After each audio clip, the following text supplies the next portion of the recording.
Assalamualaikum warahmatullahi wabarakatuh. Bismillahirrahmanirrahim. Alhamdulillahi rabbil alamin. Wa bihi nasta'in ala umuri dunya waddin. Ashhadu an la ilaha illallah wahdahu la syarika lah. Wa ashhadu anna Muhammadan abduhu wa rasuluh. Wa nusalli wa nusallim ala habibina wa maulana Muhammad wa ala alihi wa ashabihi al-kiram. InsyaAllah pada malam ni kita akan baca bab maja'a fi anna al-muslim man salima al-muslimun min lisanihi wa yadihi. Hadis yang kita edarkan pada tuan-tuan tadi. Bab yang datang ia pada menyatakan hadis yang membicarakan bahawasanya orang yang Islam ialah mereka yang mensejahterakan orang-orang Islam yang lain daripada lidah dan tangannya. Ada dua hadis sahih yang akan kita baca malam ini yang menjelaskan ciri-ciri siapa yang dikatakan sebagai Muslim. Siapa yang sebenarnya yang dikatakan Muslim? Sebab hari ini semua orang mengaku Muslim. Ya, semua orang mengaku yang dia itu Islam. Tapi Islam ni dia ada syarat ni. Sekadar mengaku Islam pada nama semua orang pun. Orang Arab namanya nama macam nama Islam tapi bukan beragama Islam. Nama Omar Syarif tapi bukan Islam pun. Nama saja. Sebab dia orang Arab tapi dia agama lain. Sebab tu dia ada syarat-syarat ni. Ada orang yang nampak ciri-ciri Islamnya. Nampak ciri-ciri Islam dengan jubah dia. Nampak. Itu jubah dia. Di Mesir orang bukan Islam pakai jubah. Di Mesir orang bukan Islam pakai jubah. Biasa pakai jubah. Kita kalau belah negara Asia ni kalau pakai jubah ni kira hebat. Belah Malaysia, Indonesia, belah yang sia-sia di hujung. Pakai jubah ni kira Islamik betul ya. Dia ada syarat-syaratnya, dia ada kategori-kategori dia. Baik, kita baca dahulu hadisnya yang pertama. An Abi Hurairah qala qala Rasulullah sallallahu alaihi wasallam al-muslimu man salima al-muslimun min lisanihi wa yadihi wal mu'minun man aminahu an-nas ala dima'ihim wa amwalihim. Hadis hasan lagi sahih. Daripada Abi Hurairah radhiyallahu anhu katanya, telah bersabda Nabi sallallahu alaihi wasallam, orang Islam mereka yang sejahtera orang-orang Islam yang lain daripada lidahnya dan daripada tangannya. Dan orang-orang mukmin pula ialah mereka yang mengamankan dia atas darah-darahnya dan harta bendanya. Di sini ada dua tingkatan. Yang pertama disebut sebagai Muslim. Apa ciri Muslim? Ciri Muslim ialah lidahnya dan tangannya tidak menyakitkan orang lain. Yang kedua yang dikatakan mukmin, orang yang beriman. Apa dia yang dikatakan beriman? Dia tidak menumpahkan darah sesama orang Islam dan harta orang lain selamat daripada kejahatan tangan dia. Hadis pertama.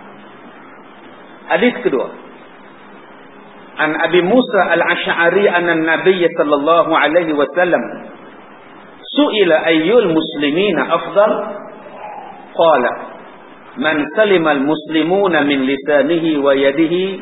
Hadis hasan sahih lagi gharib. Daripada Abi Musa al-Asy'ari bahawasanya Nabi sallallahu alaihi wasallam ditanya, akan siapakah orang-orang Islam yang lebih utama? Maka Nabi menjawab, sesiapa yang sejahtera orang-orang Islam yang lain daripada lidahnya dan daripada tangannya. Kedua-duanya adalah hadis sahih daripada Nabi kita Nabi Muhammad sallallahu alaihi wasallam. Jadi kita kalau nak jadi Muslim yang baik, Muslim yang sempurna, kena bacalah hadis ni dan kena ambil pengajaran daripada hadis yang akan kita huraikan ini. Ketahuilah wahai saudaraku, bermula orang Islam yang cukup sempurna ialah orang yang sejahtera orang-orang daripada cakapnya dan perbuatannya. Siapakah yang dikatakan Muslim yang sempurna? Muslim yang sempurna dalam hadis ni ada dua sifat. Pertama, lidah dia lidah baik, mulut dia mulut baik. Dia selalu bercakap benda yang baik, qaulun ma'ruf. Tak ada mengumpat, tak ada mencaci, tak ada memfitnah, tak ada mengata ke orang. Kalau mulut dia buat fitnah, mengumpat, mencaci ke orang, ini bukan Muslim yang baik. Saya dah kata dah tadi, sebab orang nilai hari ni, kadang-kadang dia menilai manusia ni, Muslim ni daripada pakaian dia. Dia tengok jangguknya panjang pula sampai ke pusat. Baik benar lah Islam ni. Ada pula yang tengok serban dia besar, lagi besar serban, lagi tebal iman dia gamak je. Tidak tuan-tuan. Dia tak nak letak di situ. Ada orang yang letak pula tasbihnya panjang. Lagi berjela panjang tasbihnya, kuat betul lah iman dia tu. Belum. Ada yang letakkan jalan, bila jalan tu duduk ke bawah, tak ada tengok kanan, tak ada tengok kiri, ke bawah aja sampai belangkau tiang. Dia tu warok tu. Itu bukan warok, tu tak cerdik tuan-tuan. Dah jalan, tengoklah ke depan. Yang Islam letak dulu dua benda. Pertama, lidah. Lidahnya sentiasa bercakap benda yang baik, qaulun ma'ruf. Yang kedua, tangan.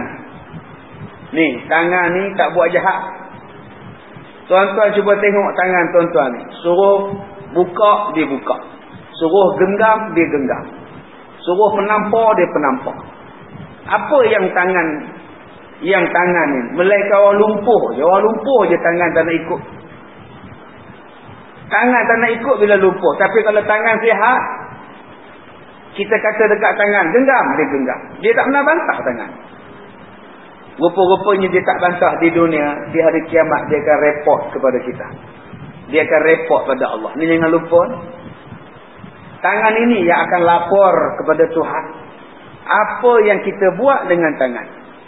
Kita ada laptop, kita ada komputer. Hari ini berapa senang orang boleh tulis fitnah di dalam internet. Dia tak payah ngumpat dengan mulut, dia ngumpat dengan jari. Dengan jari saja dia boleh ngumpat. Sebab tu Nabi sebut dua, mulut dan tangan. Nabi tak sebut kaki. Sebab jarang-jarang orang menulis internet dengan kaki. Kadang-kadang orang cacat aja yang tulis dengan jari, dengan kaki. Yang duk tulisnya apa? Tangan. Orang bisu pun guna tangan. Orang lumpuh pun dia guna tangan. Orang cacat kaki pun dia guna tangan. Malah percakapan menggunakan tangan, perbuatan mengumpat, memfitnah menggunakan tangan lebih berbahaya daripada menggunakan mulut. Yang menggunakan mulut di sini saja, di masjid kita ni saja. Kalau saya mengumpat dalam masjid ini, tuan-tuan saja yang dengar. Yang tak datang tak dengar. Tetapi kalau saya mengumpat menggunakan jari, seluruh dunia akan baca tulisan saya. Sebab itu Nabi sebut dua benda. Mulut atau lidah atau tangan. Nabi tak sebut benda lain. Jadi kalau mulut saya diam, tangan saya jahat, kita faham tangan jahat ni tangan jadi garpu. Duk meraba orang perempuan dan gelap. Itu jahat juga. Jahatnya tangan ini lebih daripada itu. Dia boleh goncang seluruh dunia dengan tulisan dia, dengan penanya. Ini dua benda bahaya ini. Sebab itu Nabi kata orang Islam yang baik ialah mulut dia baik dan tangan dia baik. Maka dua perkara inilah yang mendatangkan mudarat dan penyakit ke atas manusia. Memang dua benda inilah yang mendatangkan mudarat. Yang mana mudaratnya bukan setakat dalam dunia.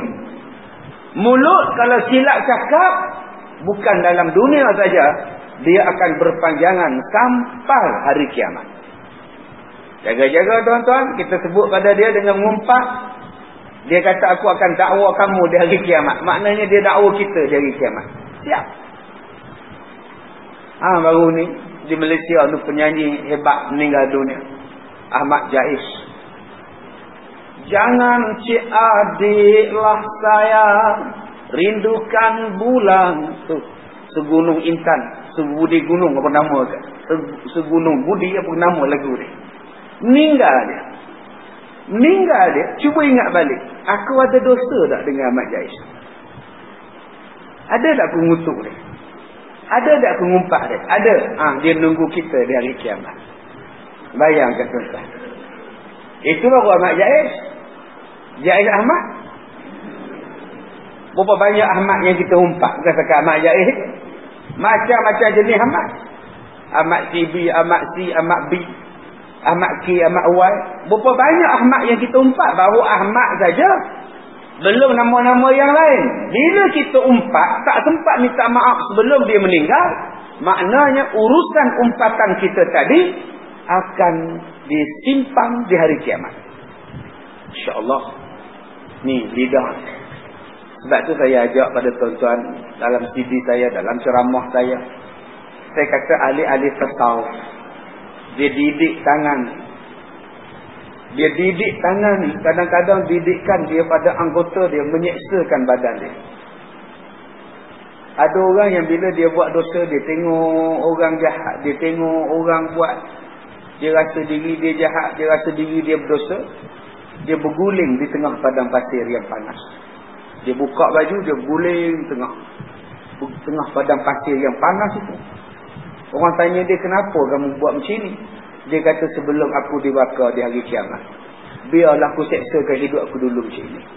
Aku takut mengenangkan dosa-dosa. Bila dia buat macam tu, dia insaf. Ini perangai ahli tasawuf, ahli sufi. Ahli sufi ni dia suka pakai baju warna putih. Apa dia buat? Bila dia pakai baju warna putih, satu dosa yang dia buat, dia tulis kat baju dia. Dosa yang dia buat, dia tulis kat baju dia. Nanti malam, dia baca balik dosa apa yang dia buat. Dosa apa yang dia buat, dia tengok dosa banyak, dia minta ampun pada Allah.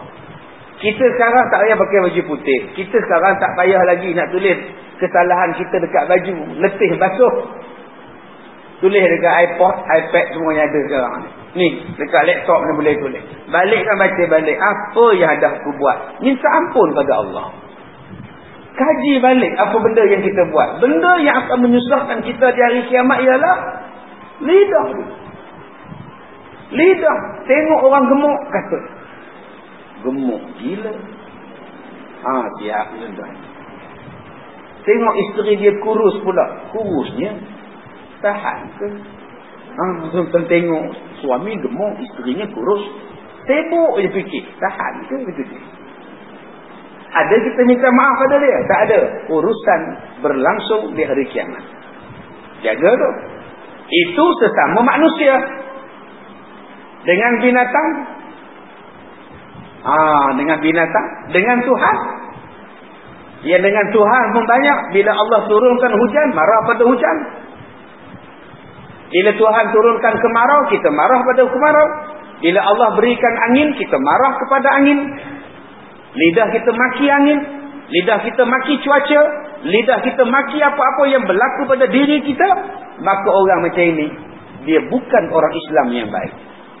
Yang kedua kata dia, mudarat di dalam dunia.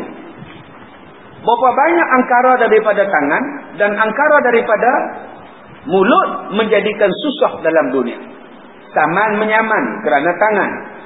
Saman menyaman kerana mulut. Mata bengkak kena tumbuk mulut juga. Sebab mulut santan binasa. Sebab mulut badan binasa. Sebab itu tuan-tuan, sebelum berkata-kata, tolong kaji. Bila kaji, insya-Allah kita akan jadi orang baik. Masalahnya, kita hanya mengkaji selepas kita berkata-kata. Selepas kita bercakap baru kita kaji. Salah ke aku cakap tadi? Dah cakap baru fikir. Salah. Dah bubuhan nama anak baru tanya. Salah. Dibubuhnya nama anak dia tahi kering. Dalam bahasa Arab, dalam bahasa kita tahi kering. Dalam bahasa Arab, tuan-tuan tanya Ustaz Taufik, dia tahu. Saya malah sebut di sini, kok ada orang nama itu. Tak terasa pula. Bila saya sebut nama dia, semua orang tengok dia. Dia orang sudah ke kan? Cuba kita bubuh nama anak. Sebelum bubuh, tanya dulu. Jangan bubuh, kemudian baru tanya. Banyak orang, dia perangai dia macam itu. Dah buat, baru tanya. Itu yang telefon saya pukul 2-3 pagi, telefon. Ustaz datanglah ke pejabat agama. Saya tanya kenapa ni? Saya kena tangkap Ustaz. Apa hal tangkap pula? Halwat. Berdua-duaan. Tolonglah Ustaz, tolong jamin. Saya kata tak naklah dah malam, besok je. Tolonglah Ustaz, saya tak nak tidur dalam lokap. Saya kata telefonlah isteri. Nak mampus kata dia. Yang kamu pergi duduk berkhalwat pasal apa? Bila kena tangkap, sibuk telefon saya. Sepatutnya sebelum dia berkhalwat, dia ajak saya. Baru betul. Ustaz, malam ni saya nak khalwat, nak join, boleh lah. Baru betul. Bolehlah saya nasihat. Gila kamu. Ini dah kena tangkap. Baru Ustaz, tolonglah Ustaz. Tak naklah, saya nak tidur. Ustaz, please, I beg you. Saya kata bukan kata beg, seluar pun tak ada. Bukan masalah beg aja. Tuan-tuan ni perangai manusia ni, dia suka buat macam tu. Kalau tak kena tangkap, mampus dia tak telefon kita. Kalau dia tak kena tangkap lah, elok duduk bermain dalam hotel tu, ada dia telefon kita. Ustaz datanglah, kau nak join. Line clear ni. Tak ada tuan-tuan. Tobatlah home, tak ada. Ni perangai kita ni, manusia ni. Baik, kemudian. Dan kata dia, maka apabila sejahtera orang daripada kedua-duanya itu, maka orang-orang yang memberi sejahteranya tadi terbilang bagus dan cukup sempurna Islamnya. Dan jika tidak, maka tidaklah sempurna Islamnya. Jadi dua benda ni kita kena kaji. Adakah mulut kita ni baik dengan orang? Kalau mulut kita baik dengan orang, tangan kita baik dengan orang, okey. Kita kadang-kadang dengan orang lain kita baik. Dengan orang luar baik amat. Apa khabar tuan? Baik, alhamdulillah. Tuan Haji sihat? Saya pun sihat, alhamdulillah. Kadang-kadang dengan orang luar baik. Dengan isteri pula garang. Ada macam itu. Isteri buka pintu lambat pun ditengking ni. Lambat, bodoh. Tapi di masjid tadi, ya insya-Allah. Di luarnya pijak semua tak mampu. Balik ke rumah, singa jadi dia. Ditengking isteri dia, bodoh. Mampus kamu ni. Bagi kan. Tadi di masjid abang hebatnya lembut. Aku ustaz kata dia. Depan orang lain aku kena lembut. Depan kamu. Sudah tuan-tuan. Ini bukan ustaz yang baik. Kadang-kadang dengan orang lain baik, sopan santun. Dengan anak-anak tanpa saja. Dengan anak-anak dijentik, ditumbuk, ditampar. Ini bukan Muslim yang baik. Itu yang kita baca dalam surat khabar, baca dalam media-media. Tengok macam-macam hari ni. Yang terbaru di Sarawak, dia lahirkan anak dia, dia kelar leher anak dia. Dia toreh perut anak dia, terbelah, terburai isi perut. Ditikam di belakang anak dia. Bayangkan tuan-tuan apa nak jadi hari ni. Saya baru balik ceramah di Sarawak. Kita tak boleh bayang budak yang baru lahir, disembelih, dikelar perutnya sampai terburai isi perut. Subhanallah. Adakah ini Muslim yang baik ini tuan-tuan? Itu yang bunuh anak. Ada yang campak anak dari tingkat 2 rumah. Dia rumah apartmen. Dia lemparnya betul-betul anak dia masuk dalam longkang. Mati di situ tuan-tuan. Ini bukan budaya Islam. Ini budaya jahiliah. Dan budaya ini lebih teruk daripada jahiliah zaman dulu-dulu. Zaman dulu dia kambui, dia bunuh anak. Zaman sekarang dia buang beratak. Zaman sekarang dia toreh, dia belah. Zaman sekarang ambil anak yang baru lahir, bubur dalam mangkuk tandas, di flash. Tersumbat orang-orang datang repair, plumber datang repair, apa sebab tersumbat. Digau, dijolok-jolok tangannya, kepala budak yang keluar. Subhanallah. Apa nak jadi Muslim hari ini tuan-tuan? Ini bukan Muslim yang baik. Kalau rasa tak nak anak tu, bagi kat kita. Berapa banyak orang yang nak bela anak, yang duk cari anak. Orang yang nak dapat anak, tak dapat anak, mencari-cari anak. Berubat siang malam, pagi petang, nak bagi isteri dia bersalin. Ada tuan-tuan datang jumpa saya, mintakan pada saya. minta kepada saya minta ubat pasal isteri dia tak beranak. Saya kata nak buat macam mana? Tuhan tak izinkan. Sabarlah. Nak buat macam mana? Urusan rezeki anak ni urusan Allah. Sabar. Jadi dia balik, dia bagi tahu dekat isteri dia. Ustaz kata sabar. Isteri dia telefon saya balik. Ustaz, macam mana nak dapat anak? Memang saya boleh bersabar. Tapi macam mana dia nak dapat anak? Dia tak sentuh saya dah 4 tahun. Macam mana nak dapat anak? Dia kata urusan anak ni urusan Allah. Kalau Allah nak bagi. Memang Allah nak bagi Ustaz. Tapi kalau dia tak sentuh saya, macam mana Allah nak bagi? Dia tak ada kabar dekat saya macam itu pula. Dia cerita isteri saya tak beranak macam mana Ustaz? Sabarlah dia cakap. Isteri dia telefon saya balik, macam mana nak dapat anak? Dah 4 tahun kami tak buat contact lens. Macam mana kami nak dapat anak?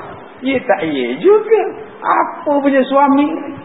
Baik, kemudian bermula dalil yang menunjukkan atas yang demikian ialah sebagaimana hadis yang dikeluarkan oleh Abu Isa At-Tirmizi dengan katanya, An Abi Hurairah qala Rasulullah sallallahu alaihi wasallam, al-muslimu man salimal muslimun min lisanihi wa yadihi.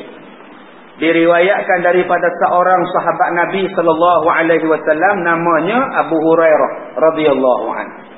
Abu Hurairah ni tuan-tuan, dia sahabat Nabi ni, ketua pelajar Nabi yang belajar dengan Nabi di Masjid Nabawi, di Sufah, di Serambi.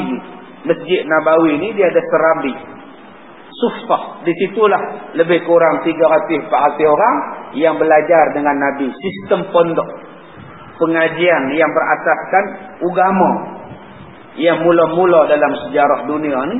Ni dia. Ketua pelajarnya ialah Abu Hurairah radhiyallahu anhu.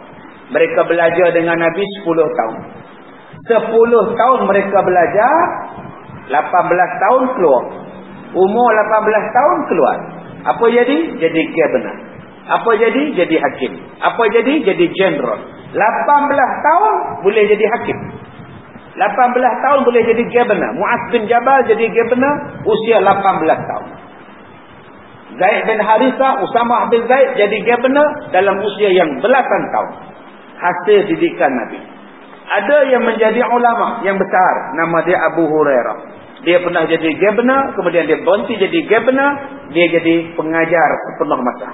Kata Abu Hurairah radhiyallahu anhu, telah bersabda Nabi sallallahu alaihi wasallam, bermula orang Islam yang sempurna ialah orang-orang yang sejahtera daripada kejahatan lidahnya, yakni cakapnya dan tangannya, daripada perbuatannya. Baik, masalah menyakiti orang-orang Islam dengan lidah dan tangan itu bagaimana?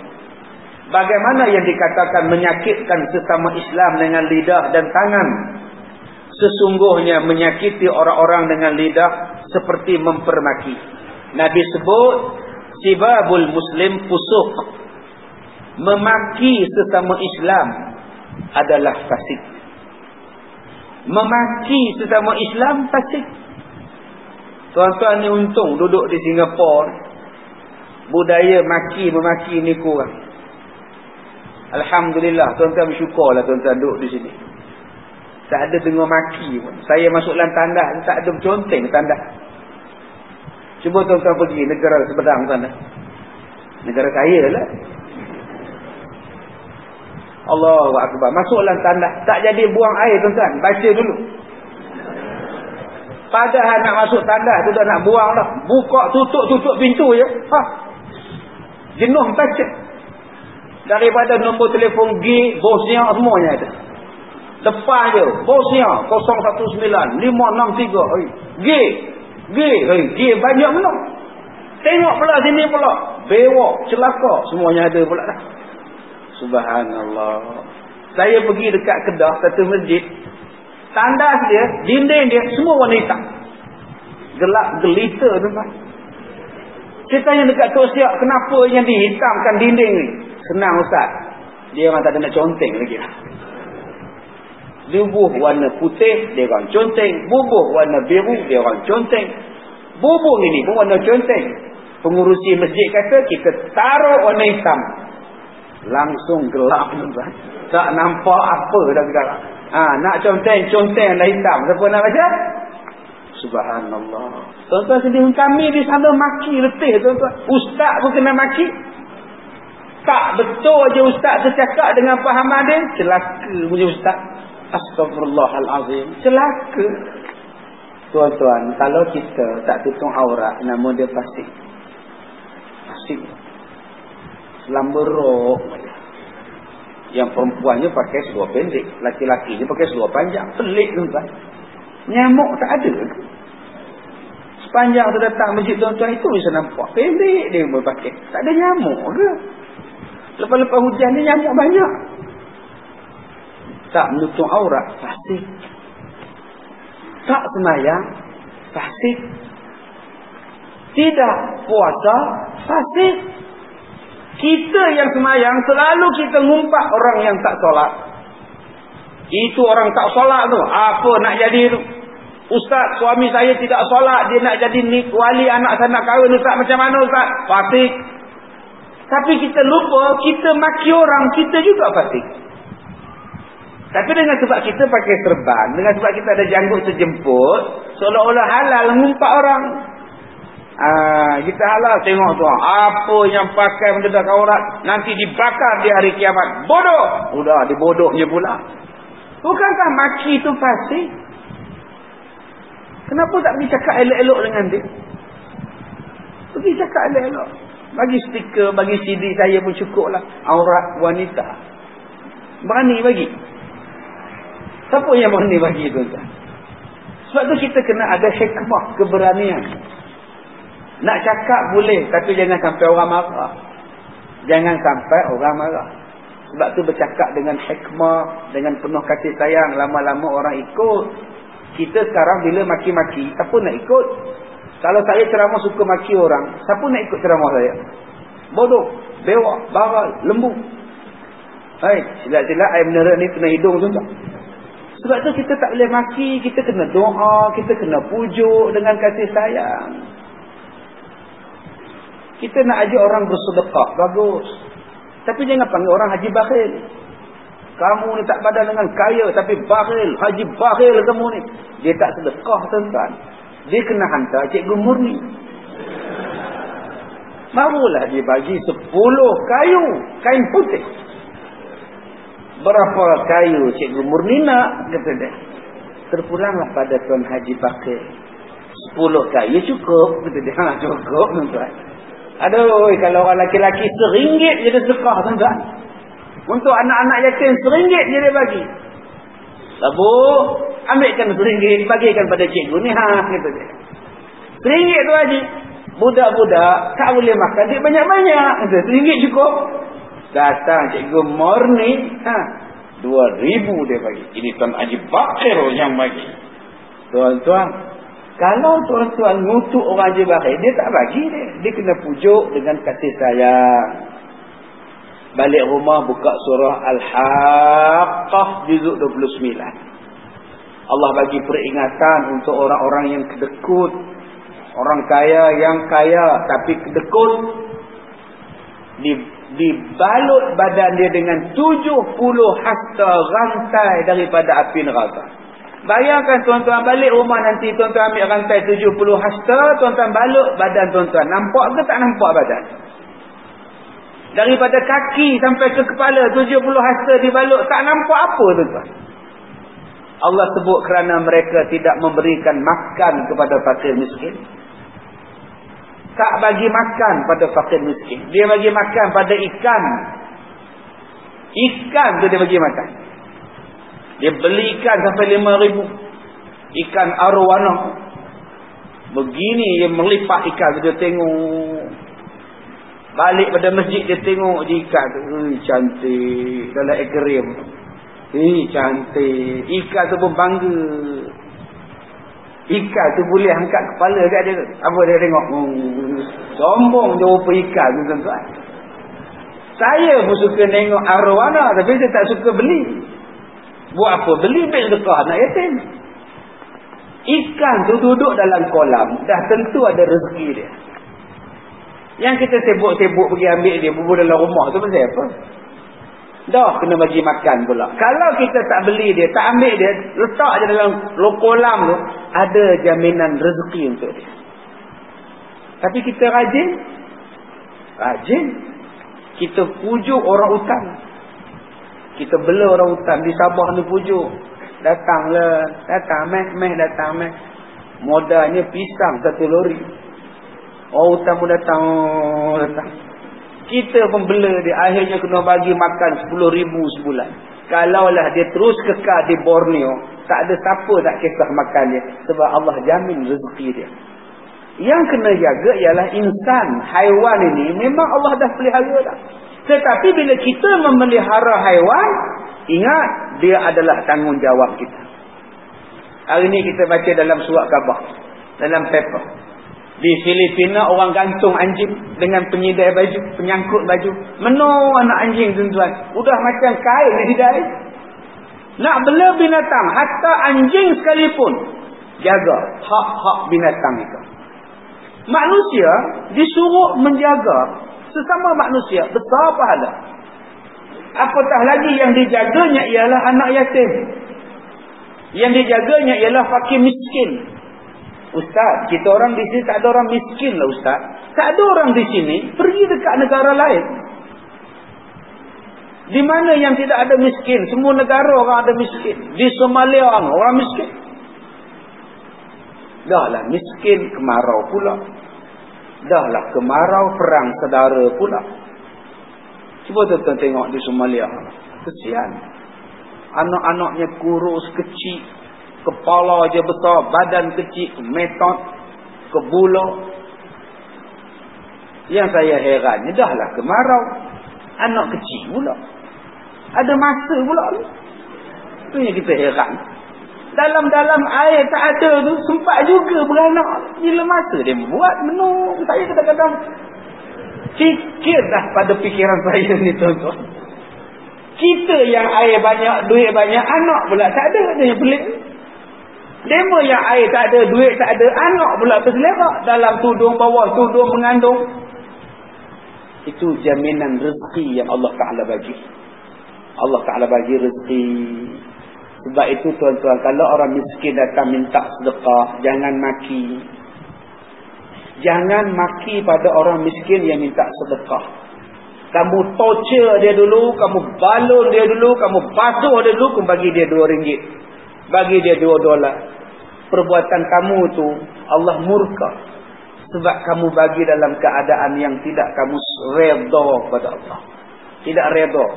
Basuh dia dulu, geram Ustaz. Saya basuh dia, saya torture dia, saya bagi dia $10. Allah tak suka, tak ikhlas perbuatan kita. Yang kedua kata dia, mengumpat, mengata kepada dia. Kita sebut sebagai ghibah. Wala yaghtab ba'dukum ba'da. Allah sebut dalam surah Al-Hujurat, jangan mengumpat sebahagian daripada kita yang lain. Apa yang berlaku, apa yang Allah Ta'ala cipta kepada dia, itu yang terbaik kepada dia. Jangan kita ngumpat. Kita kata dia hitam. Mana mak black? Hitam itu Allah yang ciptakan. Kenapa kita kutuk dia? Kita panggil dia telinga dia capang. Telinga capang itu Allah yang ciptakan. Apa hak kita nak ngumpat? Kita tak boleh ngumpat, haram. Mengumpat itulah yang menjadikan kita makan daging saudara kita sendiri di hari kiamat. Perumpamaan dia macam mayat, bangkai mayat yang kita makan. Ada orang yang benci tengok orang makan babi. Dia kata, apa orang Islam makan babi? Ya Allah, astagfirullahalazim. Dia kata semuntah. Sanggup dia makan babi, astagfirullahalazim. Dia sangat benci orang yang makan babi. Tetapi dia tak pernah ngumpat diri dia. Dia tak pernah benci diri dia. Dia ngumpat orang. Orang itu dosanya makan babi. Dosa kamu pula ngumpat orang. Serupa je. Dosa kamu mengumpat orang, dosanya macam makan mayat. Dia dosanya makan babi. Kamu dosanya makan mayat. Kita benci orang yang berlaku di Sarawak. Disembelihnya anak dia. Dibelahnya perut anak dia. pasal dia bunuh orang, kita juga dapat dosa macam membunuh. Bila masa Ustaz? Bila kita memfitnah.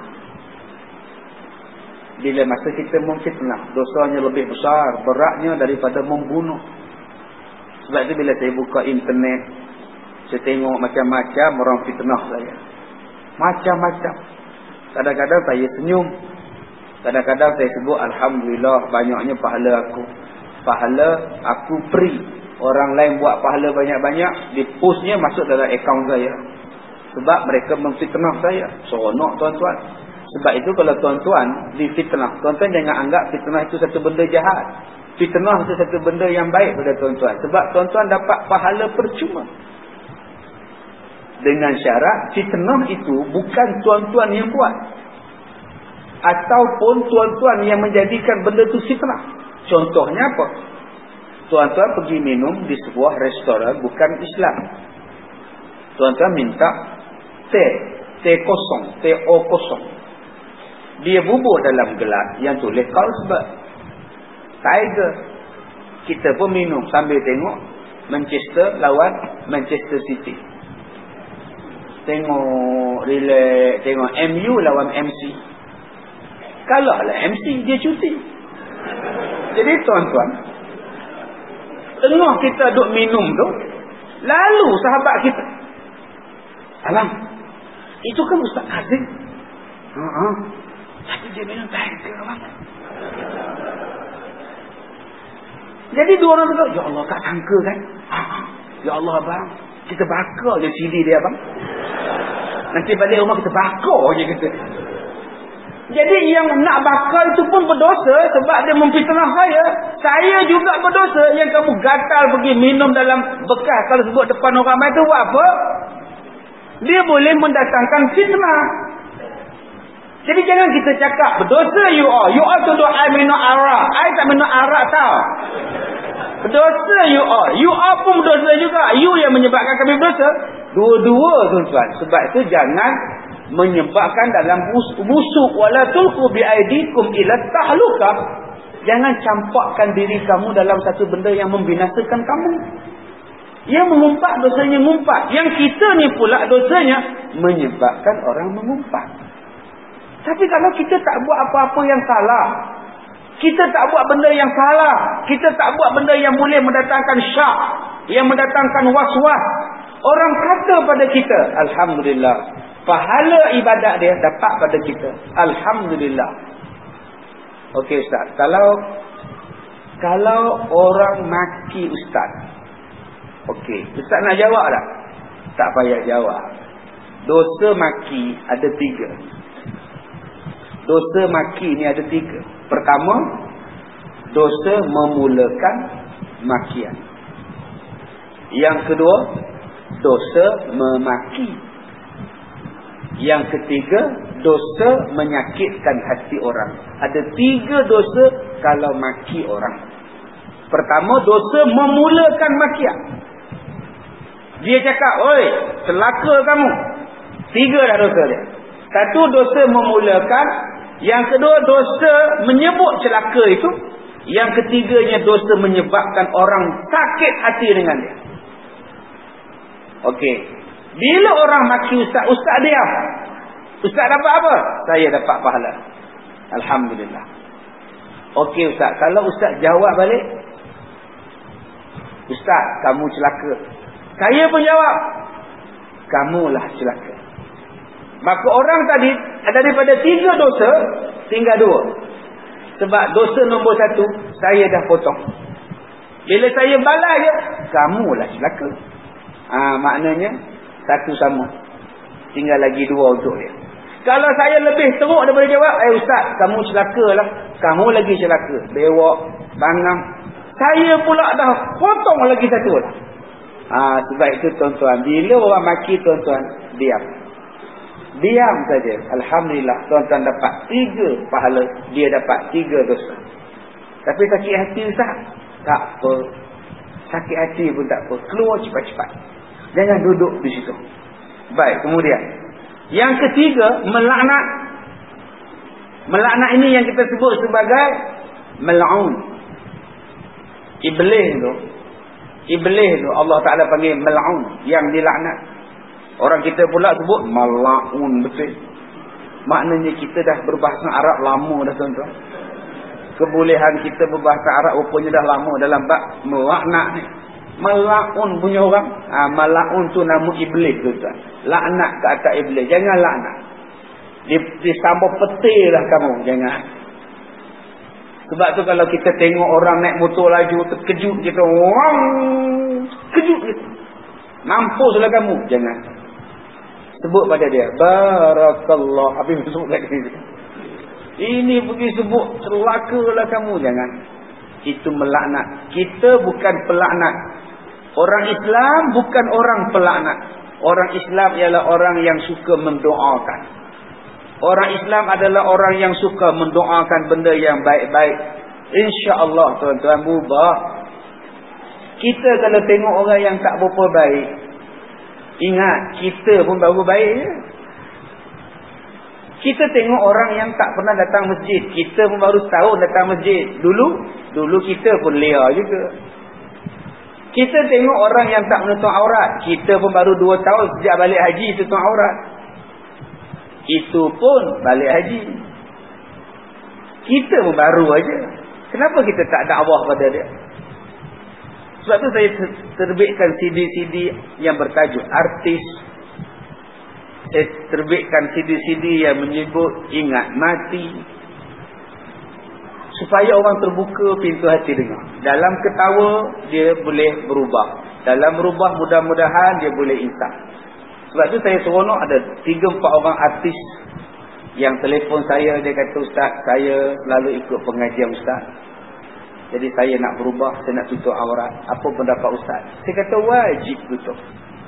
Tak payah tanya saya. Benda yang baik tak payah tanya. Pakai je. Tuan-tuan jangan tanya pula. Jangan istikharah pula nak sembahyang. Abang sembahyang apa? Sembahyang istikharah. Kenapa? Nak tengok baik tak baik sembahyang. Ini pun tu salah juga. Nak istikharah ni kalau nak beli kereta Grand Livina ke kereta Vios, barulah istikharah. Toyota Honda istikharah. Jangan bab nak nutup aurat pun istikharah. Ya Allah, tunjuklah pada aku elok ke tak elok nutup aurat ni ya Allah. Memang elok, tutuplah wajib. Ramai yang telefon. Alhamdulillah tuan-tuan tengok banyak dah sekarang ni artis-artis Malaysia yang bertudung. Mudah-mudahan mereka tinggallah benda-benda maksiat itu. Dan tuan-tuan tengoklah lagi 2-3 bulan lagi ramai akan bertudung. Dan saya yakin artis lelaki pun akan bertudung. Lepas ini tuan-tuan tengoklah. Mereka pun pergi terbang lepas ini. InsyaAllah. Sebab itu kita dengan doa. Bukan dengan laknat.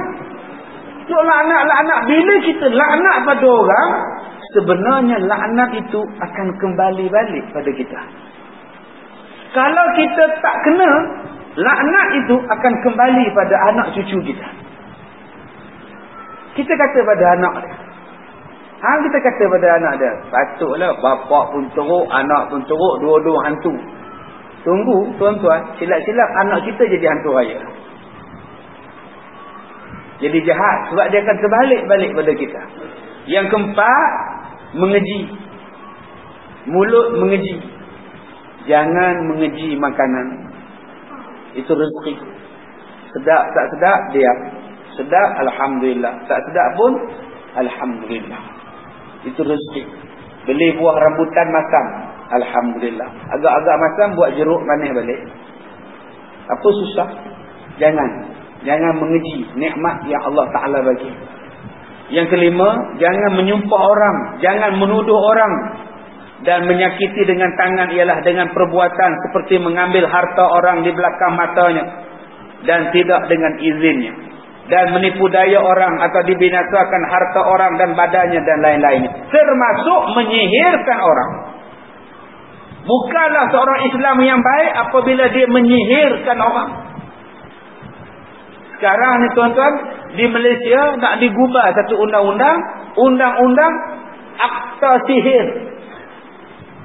Di satu negeri nak digubal undang-undang. Siapa yang sihir orang masuk penjara. Siapa yang tantau orang masuk penjara. Jaga-jaga tuan-tuan. Kena buat. Sebab sihir ini benda yang disebut dalam Quran. Sihir benda yang wajib kita yakin adanya sihir. Ada sihir pukau. Ada sihir pukau. Kita jadi cashier. Dia tukar duit. Habislah lah duit yang dalam peti kita bagi dekat dia. Dalam 10 minit baru kita sedar. Mana pergi duit aku? Dia jadi pukau. Ada ilmu pukau. Sebab tu dia ajar kepada kita doa. Rasulullah ajar mengelakkan pukau.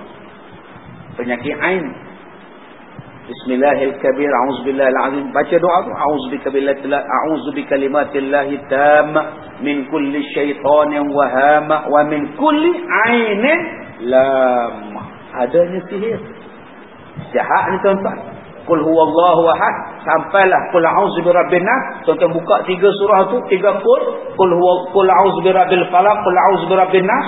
2 surah ini adalah kisah bagaimana orang buat sihir. Menggantungkan tangkal dengan botol, dibubuhnya gambar orang dalam botol, dihayun-hayunnya sampai jatuh botol ni, pecah berkecat, orang di sana pun lumpuh. Itu cerita Labu Labib. Tu cerita Labu Labib tu, dia tergantung. Pun pecah, manisah pun pingsan. Ini cerita ni tuan-tuan. Benda tu disebut oleh Allah dalam Quran. Sihir ni jahat. Sihir ni jahat, tuan-tuan. Jaga-jaga beberapa orang yang terlibat dengan sihir. Nak bagi bercerai anak beranak, nak bagi bercerai suami isteri, nak bagi lingkup perniagaan dia. Di satu tempat di utara Malaysia, Semenanjung Malaysia, ada orang datang, dia kata, "Ustaz, tolong datang kedai saya. Saya berniaga nasi ayam. Bila cedok nasi daripada periuk, bubuh dalam pinggan, nasinya elok. Tapi bila pelanggan nak makan, ulat keluar daripada nasi dia." Akhirnya kedainya tutup. Kerana apa? Orang nampak nasi tadi berulat. Jahatnya perangai manusia ni, tuan-tuan. Nak bisnes. Kenapa perlu sihirkan orang? Ingat, orang sihir adalah orang yang syirik kepada Allah Subhanahu wa ta'ala. Dan menipu daya orang lain. Dan dibinasakan harta orang lain dan badannya dan sebagainya. Tuan-tuan yang dirahmati Allah. Satu hari Nabi SAW ditanya, adakah tanda-tanda orang yang mendapat nur, yang mendapat cahaya? Nabi menjawab, ya.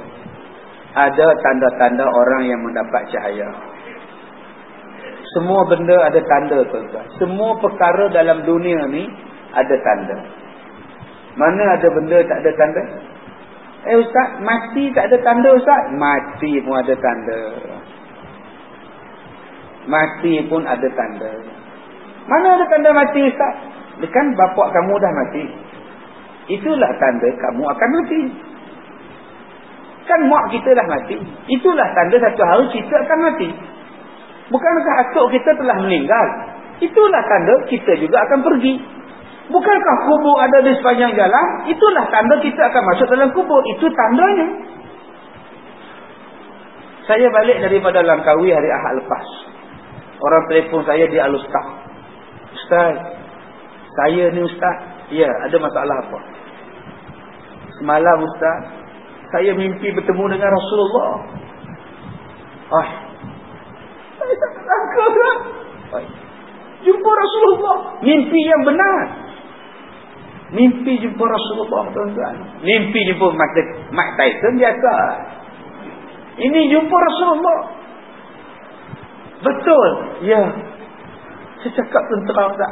Dia kata apa dekat abang? Dia tanya Ustaz Kazim buat apa? Sudah, saya kata tuan-tuan. Apa kena mengena saya dalam mimpi? Itu macam mana boleh itu frame di situ pula? Ini betul Ustaz. Saya tak tahu gurau Ustaz. Dia kata, Ustaz, nyawa Ustaz lagi 136 hari lagi. Betul ke ni? Ustaz, saya pun dengar-dengar tu, saya takut sekarang, tuan-tuan. Sekarang dah jadi baik. Tengok orang pakai sepeda pun tak mahu dalam, dosa lah. Tarikh 136 hari ni, tarikh tu tepat saya nak pergi umrah. Bulan 3 tahun depan, bulan Mac, insya-Allah. Saya balik rumah, terkira balik. Daripada tarikh dia mimpi tu sampai 136 hari ni, tarikh saya nak pergi umrah, tuan-tuan. Masya Allah, subhanallah. Tak apalah kalau mati pun, untunglah saya. Boleh taubat saja, boleh jadi baik lah. Kalau betul mimpinya begitu. Kalau mati di Mekah ke Madinah pun syukurlah. Bumi yang paling bertuah. Jadi siapa yang nak ikut saya pergi umrah boleh lah. Kok saya mati sana, boleh tengok. Subhanallah. Setiap satu benda ni ada tanda. Orang nak mengandung ada tanda. Suaminya muntah-muntah. Kamu mengandung, Den? Bukan, bini aku. Ada tandanya. Orang yang nak bersalin pun ada tanda. Keluarnya air, sakit, ada tanda. Mana ada orang yang nak bersalin tak ada tanda? Buat apa tu non? Salin. Hai, mudahnya. Tak ada tanda, keluar je kata. Merapu tuan. Semua ada tanda. Nak bercakap ada tanda. Budak nak boleh berjalan ada tanda. Semua ada tanda. Kipas angin rosak ada tanda. Apa benda yang tak ada tanda? Kapal terbang nak landing ada tanda. Semua ada tanda. Termasuklah orang yang mendapat hidayah. Orang mendapat hidayah pun ada tanda. Tandanya berapa? 3. 3 tanda-tanda orang yang dapat hidayah daripada Allah. Yang pertama, orang yang meninggalkan maksiat 100%. Dia tak buat maksiat dah. Tengok maksiat pun tak mau. Ambil tahu tentang maksiat pun tak mau. Itu tanda nombor 1. Dia dapat hidayah daripada Allah. Innallaha yahdi man yasha. Allah bagi hidayah. Baru ni saya forum di Langkawi dengan Malik Noh. Tu bodybuilder. Saya forum. Saya duduk di tengah. Ahli panel pengurusi sebelah kanan. Malik Noh sebelah kiri. Saya tengok gambar saya kecil je tuan-tuan. Kalau Malik Noh siku saya, tenggelam terus saya tuan-tuan.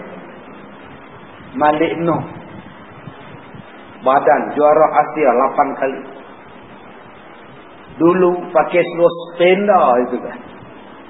Sekarang berjubah. Berserban lagi. Masya Allah. Saya tanya pada dia, macam mana Datuk boleh berubah? Dalam kereta dia bagi tahu saya, Ustaz. Saya mimpi Ustaz. Saya jahat Ustaz. Apa yang saya tak buat? Badan besar. Nangis pula. Kita nak tepuk dia pun sabar Datuk. Kita nak tepuk dia pun badan besar. Saya mimpi dalam neraka Ustaz. Satu cakar, badan saya dicakar dengan besi Ustaz. Keluar daging-daging Ustaz. Padahal masa itu saya sedang mimpi. Saya tidur. Tapi sakitnya saya terasa sampai di luar. Saya jaga daripada tidur. Saya takut Ustaz. Saya takut. Bila saya mimpi itu, saya setiap malam Jumaat saya mimpi. Dan bila saya mimpi itu, bila saya sedar-sedar aja, azan subuh. Dekat dia punya rumah dia. Dekat dengan KLCC. Rumah dia dekat. Kondominium dia dekat KLCC. Asal itu Ustaz. Apa sebenarnya yang berlaku pada aku ni? Itu punca dia Ustaz. Bila dengar azan tu dia jaga. Sebab tu azan ni tuan-tuan, kalau kita azan tu ikhlas. Ikhlas kerana Allah. InsyaAllah dia boleh menyentuh hati orang. Sebab tu Nabi suruh orang azan ni suara lunak. Suara lunak. Pilih suara yang sedap. Supaya boleh sentuh hati-hati orang. Hati manusia di sekeliling kita ni banyak yang kosong tuan-tuan. Banyak yang kosong. Kadang-kadang dia terisi dan terubat dengan azan saja. Walaupun hidup mewah. Walaupun hidupnya hebat. Tapi imannya tak terasa. Iman tu, kemanisan iman tu tak ada. Bila tak ada, nikmat dunia ni kosong. Mereka mencari-cari nikmat dunia. Mencari nikmat-nikmat iman. Tiba-tiba dengan azan. Sebab tu kita kena buat elok-elok. Bacaan imam biar sedap. Azan biar sedap. Bila dia azan, Allahu Akbar, Allahu Akbar. Subuh-subuh dengar. Habis pula tu imam pula sambung. Alhamdulillahi Rabbil Alamin. Sayuk-sayuk dengar. InsyaAllah dia berubah. Dan mereka ni pula kalau berubah, lagi hebat berubahnya daripada kita yang dah lama berubah atau tak pernah berubah. Sebab kita rasa kita baik daripada awal. Alih kali tu terpanggil Malik Nur main ceramah tu ni. Dia kata dia tinggal arak, dia tinggal itu, dia tinggal ni, dia tinggal semua Ustaz. Saya sekarang buat kerja untuk Allah. Daripada jutawan, koprak di Hong Kong, tinggalkan Hong Kong. Sekarang balik kerja dia ialah mengajar anak-anak muda, marilah sayang Islam, marilah sayang mak bapak, marilah sayang agama kamu. Nombor satu, orang ni tinggal benda maksiat habis-habisan. Kalau di sini tuan-tuan tinggal nombor ekor sport toto dan sebagainya, tengok keputusan pun tak mau. Saya dah bertaubat. Nombor ekor mana yang saya tak tikam Ustaz? Sekarang saya dah taubat. Saya tak tikam lah Ustaz. Lagi pun tak pernah kena Ustaz. Oh, patutlah kamu tak tikam sebab tak kena. Masya Allah. Orang yang bertaubat, keputusan number pun dia tak nak baca. 1, 2, 3, 3. Nombor ni dah kena. Nak naik dulu dah naik dah ni. Dia tak ada tengok dah tuan-tuan. Sebab dia dah berubah. Ini tandanya orang yang dapat hidayah. Tuan-tuan, masa kita terlalu pantas. Sebab tu kita kena mencari keberkatan masa. Jangan lagi terlibat dengan maksiat. Stop. Yang kedua, tanda-tanda orang yang mendapat hidayah itu apa? Mereka sangat bergelut untuk mencari pahala. Hidup mereka ialah memikirkan pahala. Dia tak fikirkan benda lain. Malam ni ada kuliah di mana ya? Oh, malam ni ada di Chua Chukang. Apa Chua Chukang dia punya? Dia cari pahala. Dia tengok anak-anak bawa tabung tu, dia panggil anak, mesti pakcik nak bagi duit. Nak masukkan dalam tabung. Dia panggil.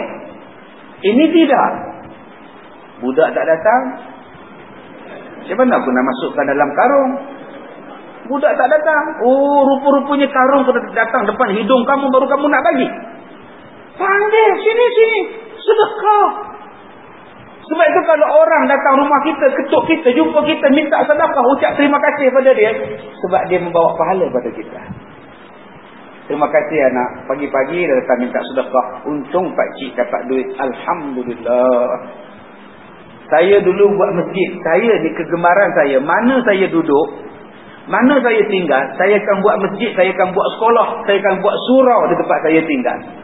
Itu saya punya hobi. Saya tengok surau dekat rumah saya kecil, kita besarkan. Cari dana, besarkan. Tengok masjid kita ni kecil, tak ada asrama, tidak ada bangunan, kita buatkan bangunan. Saya jadi pengurusi menambahkan dana masjid. Satu orang telefon daripada Melaka ke Negeri Sembilan, saya lupa. Satu perempuan. Ni Ustaz, makcik nak tanya ni, betul ke Ustaz buat derma untuk pembinaan bangunan 2 tingkat untuk asrama di masjid Ustaz? Saya kata betul tu makcik. Betul ada dapat kebenaran pejabat agama ya? Betul tu makcik. Semua lesen semua ada makcik. Makcik nak sahkan betul tak betul sebab datang orang butik derma, jadi makcik nak tanyalah pada Ustaz. Takut menipu, maklum sajalah sekarang Ustaz zaman orang menipu. Makcik betul tu makcik. Jadi makcik nak kompon ni ya, kompon Ustaz ya. Ya betul lah tu makcik. Berapa makcik dah sedekah? RM2. Astagfirullahaladzim. Padahal bil telefon dah ada RM4 dah tuan-tuan. Tak apalah, RM2 pun RM2 lah kerana Allah. Kita kena bergelut-gelut mencari pahala. Nabi kata gunakan jari kamu untuk berzikir. So ingat senang saja-saja ke Allah bagi jari ni. Nabi suruh kita gunakan jari untuk berzikir. Gunakan jari. Ustaz, kita orang guna tasbih. Boleh juga, jari juga. Ada tasbih yang bergerak sendiri. Subhanallah. Ada bergerak sendiri. Itu hantu tuan. Kita gunakan tasbih subhanallah. Boleh juga. Guna counter pun boleh. Counter subhanallah. Boleh juga, jari juga. Tapi yang kita nak boleh ni. Ruas jari kita ni semua ada guna. Subhanallah. Sebab tu orang tua-tua dulu dia gunakan ruas jari dia. Nabi kata ambil 4 benda ni zikir. subhanallah, alhamdulillah, tahlil, tasbih, subhanallah, tahlil, la ilaha illallah, takbir, subuhun kudus, rabbul malaikati warruh, dan yang keempatnya tahmid, alhamdulillah, alhamdulillah. Gunakan jari kamu. Kita duduk saja-saja kita berzikir tuan, subhanallah, subhanallah, subhanallah, subhanallah. Pahala. Sikit pun dia akan buat kerana mencari pahala. Jumpa dengan orang sesama Islam, assalamualaikum, pahala. Itu orang dapat hidayah. Yang ketiga, tanda-tanda orang mendapat hidayah itu apa? Membuat bekalan untuk kematian. Apa dia bekalan untuk kematian? Kalau ada hutang, segerakan bayarnya. Takut nanti tergantung ruh kita kerana tidak mau membayar hutang. Wang kita banyak, tapi kita tak nak bayar hutang. Ini bukan hutang dengan bank, ini bukan hutang dengan kerajaan. Itu hutang dengan bank dah ada perjanjiannya. Ini hutang kawan-kawan, hutang dengan mak, hutang dengan sepupu, hutang dengan adik, hutang dengan abang, hutang dengan tok imam. Bila nak bayar? Tunggulah. Zalim, kata Nabi. Maslul ghani zulmah. Orang yang ada duit melengah-lengahkan hutang, dia adalah zalim. Kalau dia mati, pintu langit tak terbuka kepada dia, bumi tak terima jasadnya. La tufattahu lahum abwabus sama' wa la yadkhulunal jannah hatta yalijal jamalu fi sammil khiyam. Tak terbuka pintu langit. Pintu langit tak ambil roh dia, hak bumi pun tak terima dia. Bila pintu langit tak terbuka, bumi tak terima, mayat ni jadi apa? Roh ni jadi apa? Tergantung di awang-awangan. Itu yang jadi hantu. Hantu bonceng. Sebab tak bayar hutang. Bayangkan tuan-tuan. Jadi yang mana ada hutang bayar. Ni kita dengan hutang mak tak bayar hutang mak. Tak apa ustaz, mak pun kita kena bayar hutang. Mak kita, ustaz, abang saya pun hutang mak saya, dia tak bayar juga ustaz. Jadi saya pun boleh lah ustaz, biarkan dia. Kenapa kita nak ambil dia? Ambil kita ni, contoh pada kita. Tuan-tuan, kalau tuan-tuan ada mengumpat, memfitnah pada orang, sebelum kita mati, buat persiapan, minta maaf. Kita mengejar masa sekarang ni tuan-tuan. Kalau dia tak ada di Singapura, dia ada di Malaysia, telefon dia. Assalamualaikum Haji Din. Ni saya, Mat. Saya nak minta maaf. Saya lah yang mengumpat kamu. Banyak benda saya mengumpat. Minta maaf Haji Din ya. Sama-sama lah kita ya. Selamat Hari Raya. Lambat lagi. Okey. Assalamualaikum. Selesai masalah. Tapi jangan cepat sangat. Din, ni apa mak ni? Minta maaf lah ya. Okey, Assalamualaikum. Dia pun tak sempat nak jawab. Siapa Mat mana ni? Dia pun tak tahu. Cakap elok-elok, saya Mat daripada Changi, saya nak minta maaf. Saya banyak buat salah pada kamu tahun 70-an masa kamu kerja kontrak dulu. Aku minta maaf lah ya. Minta maaf. Supaya mati kita tidak tergantung. Mati kita nak buat persiapan.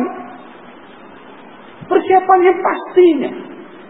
Sebab itu tajuk kita malam ni keberkatan masa. Kita sekarang kesuntukan masa. Benda yang paling jauh, benda yang telah berlalu. Masa yang telah berlalu adalah masa yang sangat jauh. Dan benda yang sangat dekat ialah mati. Anytime kita boleh mati. Mati ni lebih dekat daripada urat tengkuk kita sekali. Kadang-kadang tak sempat pegang tengkuk dah mati lah. Menunjukkan dia paling hampir dengan kita. Sebab itu kita kena jaga. Dan benda yang menyebabkan kita berdosa dengan orang, dua je. Lidah dan tangan. Minta Allah maaf. Dosa itu yang kita buat. Baik.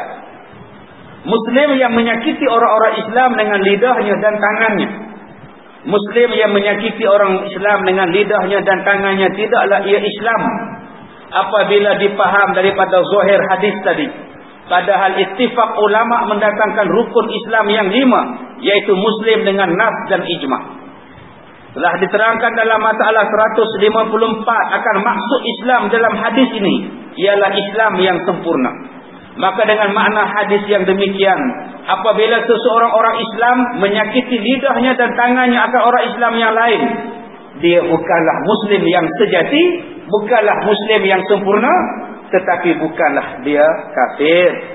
Dia bukan Muslim yang kamil, dan dia juga bukan kafir. Dia masih Islam, tapi bukan Islam yang bermutu, Islam yang tidak ada nilai di sisi Allah Subhanahu wa taala. Menyakitkan orang Islam dengan sebab mendera dan takzir dan memukul anak untuk menadabkan anak, apa hukum? Ustaz, saya ni tukang rotan orang dalam penjara, dosa ke kerja saya Ustaz? Sudah Ustaz. Saya ni Ustaz, warden penjara, saya ni warden penjara. Saya rotan orang yang mengedar dadah dalam penjara, adakah saya berdosa? Ustaz, anak saya nakal tengah Ustaz, dia tak semayang, umur dah 15. Saya rotan dia Ustaz, adakah saya berdosa? Ustaz, anak saya tak semayang Ustaz, berapa umur dia? 51. Saya rotan dia Ustaz, dosa ke Ustaz? Kalau budak yang umur 9 tahun, 10 tahun tak semayang, Nabi suruh rotan, takkan tak boleh rotan budak yang umur 25? Fikir-fikir ya Ustaz. Nabi suruh semayang umur 7 tahun, 10 tahun tak semayang, rotan. Rotan untuk mengajar takdib. Anak kita dah 24 tahun, kenapa tak rotan? Kalau budak kecil tak semayang, rotannya mungkin wayar. Budak 10 tahun, yang 26 tahun, usia ini lah. Kadang-kadang bapak takut pada anak, nak suruh semayang pun takut. Apa kita nak jadi tuan-tuan? As-salatu imaduddin, semayang tiang agama. Sebab tu saya suka tengok tuan-tuan datang malam ni, ramai anak-anak muda datang. Yang retua pun ramai juga, yang remaja pun ramai, retua pun ramai. Kalau retua datang ke masjid, itu biasa bro. Mana lagi dia nak datang selain pada masjid. Tetapi kalau remaja boleh datang masjid, Masya Allah, Subhanallah, Subhanallah. Sebab itu 7 golongan yang duduk di bawah arash, salah satunya orang tua yang hatinya melekat di masjid. Salah satu golongan yang duduk di bawah arash di hari kiamat ialah anak-anak muda yang cintakan masjid. Alhamdulillah. Sebab tu saya seronok bila ceramah saya dalam YouTube ditonton oleh ratusan ribu manusia. FB saya setakat saya tengok petang tadi ada 292 ribu orang sekarang. Baru 6 bulan, 7 bulan kita buat 300 ribu lah kita kata. Syukur majoritinya adalah anak-anak muda. Alhamdulillah, syukur pada Allah. Target kita sekarang ialah anak-anak muda. Biarlah orang kata saya ni tak ada ilmu ke, kurang ilmu ke. Abang Haji kata Ustaz di Singapura orang panggil Ustaz, Ustaz kelakar. Iyalah, kelakar tak apa, jangan Ustaz celaka. Yang pentingnya ialah kita buat kerja. Dan saya sangat bersyukur pada Allah, tiap bulan ada saja orang masuk Islam. Baru ni saya ceramah di Baling, Kedah, forum perdana, hampir 15,000 orang datang. Ada orang Cina yang datang, ada orang India yang datang. Orang India ni siap buat rakaman tuan-tuan. 2 orang India buat rakaman video. Alhamdulillah. Ada satu tukang gunting, nama dia Maniam, tukang gunting rambut. Orang Islam bawa datang jumpa saya, Ustaz, ini Maniam. Ini jurnalis Selangor ke? Bukan. Itu P Maniam. Ini Ustaz, dia gunting rambut di sini. Oh, saya kata saya pun nak cari gunting rambut tadi. Rambut saya dah panjang. Kedai semua tutup. I say, Ustaz mai dia lah. Dia tanya saya, Ustaz mai dia lah. Saya kata saya mai lepas asar pukul 5 lebih. Oh, saya tutup awal hari ni. Baca nak balik rumah, nak mandi, nak main dengar suara. Astaghfirullahalazim.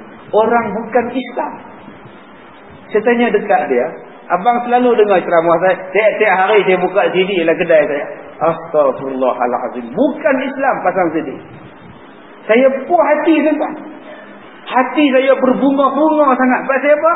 Orang bukan Islam boleh pasang CD ceramah agama di dalam kedai gunting rambut dia. Sebab tu saya seronok bila tiap-tiap bulan ada orang Islam, ada orang masuk Islam. Syukur. Jadi ni target kita. Kita mengejar masa. Biarlah hidup kita ini berbakti untuk Tuhan. untuk agama. Benda yang lara, benda yang sia-sia kita tolak ke tepi. Benda tu tak penting lah. Yang dunia-dunia yang menggoda kita ni. Baik, balik tentang mendera tadi. Baik, adakah demikian itu keluar daripada nama Islam yang sempurna? Kerana semua pekerjaannya menyakiti orang yang dideranya. Sekiranya bukan ia Islam kamil, betapa pula menjalankan hukum syarak supaya jadi Muslim yang kamil? Maka jawapannya, adapun menyakiti orang Islam dengan menguruskan dera, dan seumpamanya itu dengan ijma' ulama, mengecualikan orang yang menguruskan dera dan seumpamanya itu daripada nama menyakiti dengan tangannya, kerana pada hakikatnya itu membetulkan tabiat yang salah dan membaikkan diri orang yang didera dan menuntut keselamatan bagi yang kena dera jikalau di dalam masa yang lambat laun sekalipun. Dia kata kalau kerja kita nak mendidik orang, terpaksa kita menderanya, maka diharuskan. Seperti saya menjadi pengawal penjara, mendera orang-orang yang merotan orang-orang yang mengedar dadah misalnya. 5 kali sebatang, bagi. Tujuan dia nak mengajar, dipersilakan. Bukan nak membunuh, nak mengajar. Serupalah dengan anak kita yang tak sembahyang. Kita ambil rotan adik, ayah rotan adik ni sebab adik tak sembahyang. Mai, ambil kain yang tebal sikit, lapik kat punggung dia. Bismillahirrahmanirrahim. Dah, tu je. Bukannya rotan satu flat dikejarnya anak dia. Kejar lari anak. Kenapa mak tak sembahyang? Kata dia. Jangan. Mendidik sebab tak sembahyang. Tak sembahyang ni benda paling besar. Tapi kita anggap sekarang tak sembahyang tu benda kecil, tak pergi sekolah benda besar. Kamu malas ke sekolah ya, malas ke tuition dia, marah si bapa. Tapi tak marah bila anak dia tidak solat. Solat itu benda yang penting. Tuan-tuan, dulu ada satu perempuan dihukumkan 6 sebatan kerana minum arak. Rasanya orang sini ke mak, dia kerja sini. Dia duduk di sekolah saya, minta supaya disebat. Kecoh satu dunia dulu. Subhanallah. Saya tanya pada dia, kenapa yang kamu nak disebat? Pada masa itu tak ada siapa pedulikan dia. Tak ada siapa. Dia datang dengan abang dia, jumpa saya di sekolah saya, di sekolah pondok saya tu. Saya tanya, apa masalah kamu? Masalah saya, ustaz, saya ni kena hukum sebat 6 kali. Sebab apa? Saya minum arak. Oh ya, saya dah baca dalam surat khabar. Ada bila nak dilaksanakan sebenarnya dia? Entahlah ustaz. Tak apalah. Sementara kamu nak disebat, lepaklah di sekolah saya dulu. Kamu dah taubat bukan? Ya, kalau dah taubat, kalau tak ada agama, tak ada ilmu agama pun tak nama taubat, mengaji tu. Duduklah sini, bawalah anak-anak kamu duduk sini belajar agama. Kerana syarat-syarat taubat salah satunya ialah mesti belajar ilmu agama. Supaya taubat tu menjadi betul. Dia duduk. Macam-macam kes. Orang lain tak peduli macam itu. Yang pedulinya sekolah kami. Kami sampai hantar rombongan tu. Takbir. Pergi selawat. Masa dia nak dibawa, dijatuhkan hukuman. Masa tu beratus reporter datang rumah dia. Saya yang ditamu ramah oleh CNN, oleh ABC News lah, apa benda lah. Kenapa Islam menyuruh sebab orang minum arak? Keluar dalam CNN tu kan. Glamour masa itu. Orang lain tak peduli. Bila saya glamour, tahulah parti-parti politik yang dalam. Dia duduk di sekolah lama tu kan. Saya tanya pada dia, kenapa yang kamu nak disebat? Dia kata, sebab ustaz, saya rasa berdosa sangat dengan Tuhan. Tu je. Akhirnya tak disebat. Kena buat kerja-kerja amal di rumah kebajikan. Keluarga dia pergi belajar, tuan-tuan, cara-cara nak nyebat dia. Nak sebat juga. Subhanallah. Masya Allah. Sampai pergi kat Medan, pergi belajar cara-cara nak merotan orang mengikut cara Islam. Tuan-tuan kena faham, merotan menyebat dalam Islam bukan cerita semerah tadi. Yang contoh P. Ramli, ketua kampung dia tu. Begini angkat. Pop. Dia. Iaitu kena 4 kali mati lah. Itu cerita Semerah Padi 1956. Eya Semerah Padi. Eya. Itu Semerah Padi tu. Begini Tok Ketua tu angkat tangan. Pop. Aduh.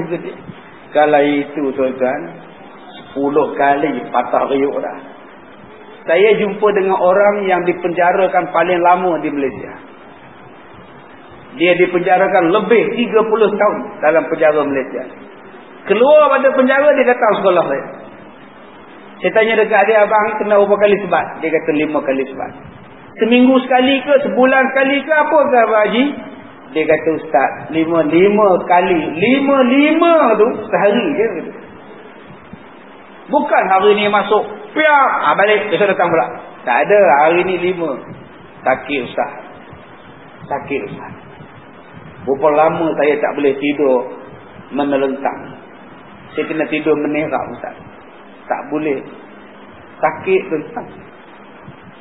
Jadi ingat, itu baru dera dunia. Belum lagi dera akhirat. Satu kali kita tak semayang 80 tahun didera dalam neraka. Sekali tinggal solat 80 tahun dalam neraka. 80 tahun bukan usia dunia. Sehari di sana 1000 tahun di sini. Itu baru tinggal solat. Yang lain, mata kita melihat benda maksiat. Nabi kata, mata yang melihat benda maksiat akan dibakar matanya dengan api neraka sebesar-besar matanya, dimasukkan api neraka dalam mata dia. Tah berapa lama pula nak dihisap mata yang melihat benda yang haram. Ni lidah yang mengumpat. Dipotong tumbuh balik, dipotong tumbuh semula, dipotong tumbuh semula. Berapa ratus tahun diseksa itu saja dengan sebab mengumpat. Sebab itu saya katakan tadi, bila mati seseorang, kita kena kaji. Apa dosa aku dengan dia? Apa dosa aku dengan dia? Saya kalau dengar saja orang mati, saya akan fikir, ada tak aku dosa dengan dia? Tak ada dosa, Alhamdulillah. Sebelum dia mati, baik kita fikir, apa aku dosa dengan dia? Apa dosa aku dengan dia? Fikirkan. Tuan-tuan tengok jiran-jiran tuan-tuan, kawan-kawan tuan-tuan, cuba tuan-tuan fikir, apa dosa aku dengan dia? Saya balik rumah, malam-malam saya pergi pada anak-anak saya tanya, apa dosa bapak pada anak? Ada tak hari ni aku penampar dia, aku terajar dia, aku sepak dia, aku penumbuk dia? Ada tak? Apa dosa dia? Ada tak makan yang haram yang aku sumbat pada mulut anak aku? Ada ke tidak? Itulah yang memohon kepada kita keampunan daripada Allah Subhanahu Wa Taala. Fikir, masa kita terlalu singkat. Kalau kita masih membiarkan kita tidak menyambung silaturahim, kalau kita membiarkan kita bergaduh sesama kita, tak bercakap sesama kita, andai kata kita mati tuan-tuan, tak cium bau syurga. Saya tengok cermin, dinding cermin tuan-tuan, tu yang makcik kita duduk gandar. Saya teringat satu hadis Nabi SAW tentang cermin dalam syurga. Nabi kata, dalam syurga ada satu mahligai yang diperbuat daripada mutiara. Orang dalam mahligai nampak orang di luar, dan orang di luar nampak orang di dalam. Diperbuat daripada cermin, diperbuat daripada mutiara yang sangat cantik. Maka bangun seorang Arab Badui. Ya Rasulullah, liman ya Rasulullah? Mahligai yang begitu cantik untuk siapa ya Rasulullah? Kata Nabi, kepada 4 orang. Siapa? Aftabal kalam, orang yang paling baik kata-katanya. Orang ini akan mendapat sebuah mahligai yang sangat hebat dalam syurga. Ustaz, letih Ustaz. Rumah besar-besar ni penat, mana nak sapu sampah Ustaz? Tuan-tuan ingat rumah di dunia kena sapu sampah dalam syurga. Dalam syurga habuk tak ada, cicak tak ada, taik burung tak ada, apa pun tak ada. Semuanya cantik belaka. Jangan bayangkan rumah kita dalam dunia, seminggu tak sapu, berdebu. sebulan tak dimok, hitam kaki. Cermin tingkap tak dilap, kotor. Dalam syurga tak ada. Nikmat. Ustaz, rumah besar-besar tak lalu naik tangga Ustaz. Rumah kecil sudahlah Ustaz. Itu rumah dunia. Rumah dunia memanglah. Saya pergi satu rumah orang, tuan-tuan. Rumah dia dekat 10 juta harga dia. Kita buat masjid 12 juta. Rumah dia 10 juta. Hebat. 10 juta. Saya masuk dalam rumah dia, masuk dalam bilik mandi dia, tuan-tuan. Besar gila bilik mandi dia. Bilik mandi dia bila saya masuk je, semua cermin. Saya tengok ni gambar saya, tengok ni gambar saya, ini pun saya juga. Banyaknya aku ni. Keliling dia cermin. Subhanallah. Nak mandi macam mana ni, tuan-tuan? Kain basah tak ada. Subhanallah. Letih jaga rumah. Tapi dalam syurga nikmat. Dalam syurga tak ada orang tua. Sebab tu tak sakit lutut. Pakcik-pakcik yang tua-tua ni tak ada tua dalam syurga. Semuanya muda belaka. Jadi muda balik. Sebab tu yang mana dah tua, jangan tak bagi muda dah. Tunggu masuk syurga muda. Ini bila dah berumur dah susah hati. Ya Allah, apalah ubat aku nak buat. Tak payah. Ubat itu tanda Allah sayang. Orang yang berubat ni tanda Allah sayang. Ingat. Sinaran uban itu Allah sayang pada dia. Yang semayang lah. Yang tak semayang Allah benci juga. Yang tak semayang pula. Ini tidak beruban. Janggut putih. Semua dah putih. Allah sayang. Kamu tahu. Dia pakai seluar pendek je jalan tuan. Kepala otak dia. Tak ada tuan-tuan. Nombor 1. Syurga yang begitu indah mahliganya. Siapa yang dapat? Aqabal kalam. Orang yang paling baik cakapnya. Okey, lepas ni cakap baik-baik. Lembut-lembut. Dengan suami lembut. Dengan lagi panggil you ke, panggil awak ke. Akak-akak jangan panggil suami awak. Panggil abang.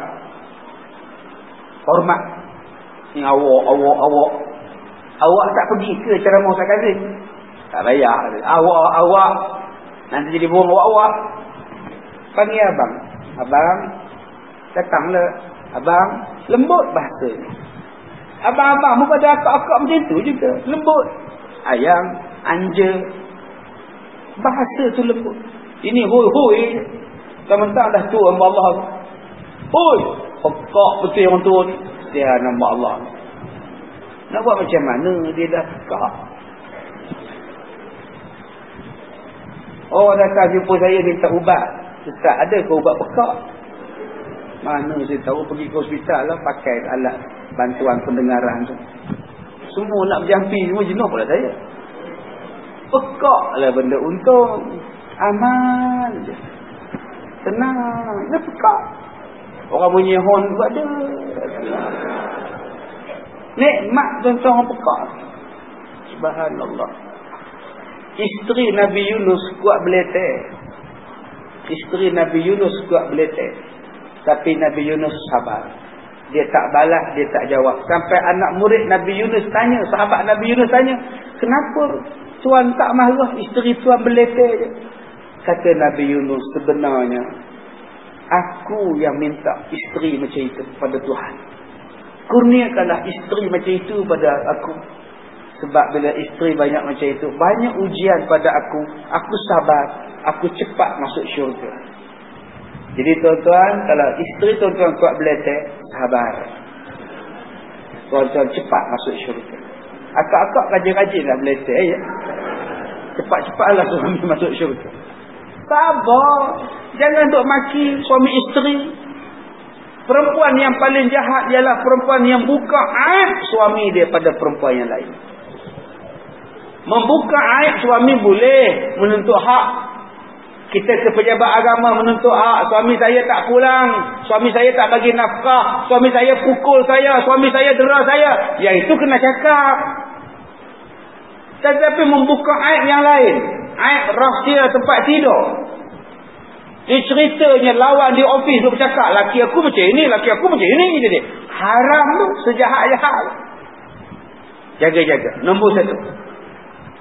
Yang kedua, syurga itu yang cantik itu disediakan untuk siapa? Wa adamus siyam, orang yang mengekalkan puasa. Orang yang mengekalkan puasa. Puasa apa? Puasa sunat. Senin Khamis tak tinggal. Tuan-tuan cuba buat program macam itu. Isnin Khamis buka puasa di masjid.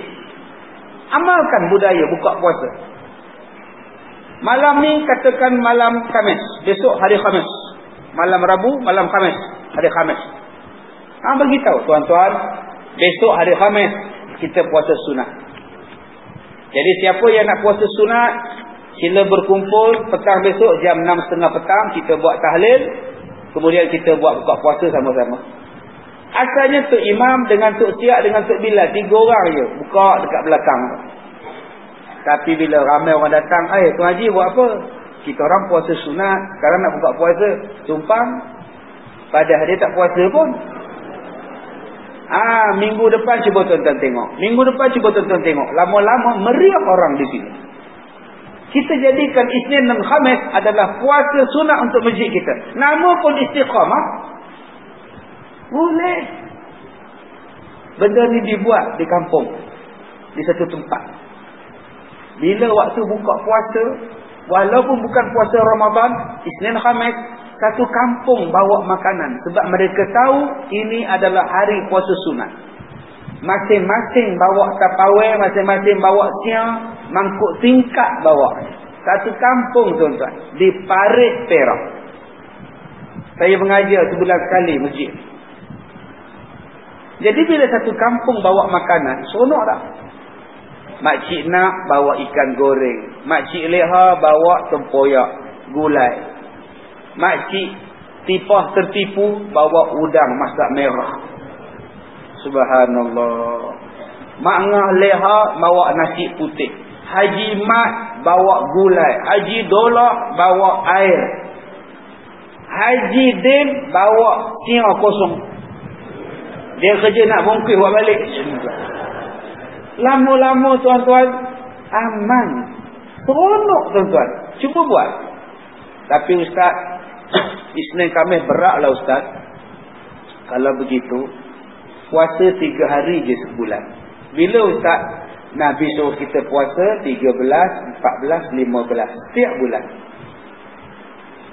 3 bulan, 14, 15 bulan tu saya kerja di laut lah Ustaz. Tak ada masa lah Ustaz. Kalau gitu puasa 3 hari. Awal bulan, tengah bulan, hujung bulan. Orang yang mengekalkan puasa disediakan sebuah mahligai di dalam syurga. Yang ketiga, untuk siapa mahligai yang begitu cantik cerminnya tadi ini? Wa at'am ta'am. Orang yang rajin bagi orang makan. Orang yang rajin buat kenduri. Ni kita dah dekat korban ni tuan-tuan. Kita dah hampir korban. Berapa ramai yang masuk korban? Surau kita, masjid kita masuk korban. Tuan Haji dah masuk korban belum? Udah Ustaz, saya korban. Bila? Tahun 70. Dia nak ingat tu, dia tengok ke atas tuan-tuan. Menunjukkan dah lama tu. Bila tu Haji korban? Tahun 78. Tu dia 30 tahun lebih dah Haji. Orang kaya kena korban setiap tahun. Cuba tuan-tuan dijemput makan. Haji jemput makan nasi. Saya dah makan. Bila? Tahun 70. Ada cakap macam itu? Tak ada pula cakap. Bak korban tengok ke atas je nak ingat. Subhanallah. Masya Allah. 2 hari lepas saya baca artikel tentang orang yang rajin berjalan. Orang sihat. Orang rajin berjalan ni sihat. Orang Jepun dia berjalan 20,000 langkah sehari. Sebab tu dia tak guna kenderaan. Dia guna kenderaan awam semua. Nak jalan. Kalau bawa kereta pun keretanya parking jauh-jauh daripada ofis. Supaya dia boleh berjalan. Orang kita pula lain.